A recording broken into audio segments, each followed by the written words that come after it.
అదేం చేప అంటే ఇది బొచ్చే ఇది నోరు దాపుతుంది దానికి ఇలా మొసమరకుంట అయింది బత్త అయిన బత్త ఏదో దగ్గర బతికే ఉంది కదా అన్ని బతికినాయిరా ఎందుకంటే మొస వచ్చినట్టుగా ఉన్నాయి అలా పోసుకొని మూత పెట్టినాయి కదా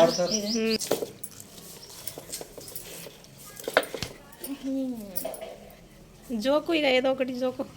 తీసుకో కళ్ళు ఇటు తీసుకో ఇది రావు అది మెరిగియేనా రెండు 3 కిలోలు ఎక్కువ వస్తుంది 3 కాదు 2 2.5 2 కాదు కానీ 2.5 అవుతుంది ఇది దోకానే మొదలు గంత 2 అయ్యేది చూడు 2 అయ్యేదే చూడు 2 అంటే మెరుగలు అవుతాయి ఈ మెరుగే చూడు ఇక ఇంకా ఎక్కువనే ఉన్నాయి గిడి చూడు ఎక్కువనే ఉన్నది ఇగో 1/4 కిలో ఎక్కువ చూడు 1/4 కిలో కాదు 1/4 కిలో బాట 1/4 కిలో ఉంటుంది ఇప్పుడు వాళ్ళకు ఉన్నట్టే 1/2 కిలో వేసేరాదు వేయాలా మరి చేపలు తెల్లగా పోయి తెస్తాను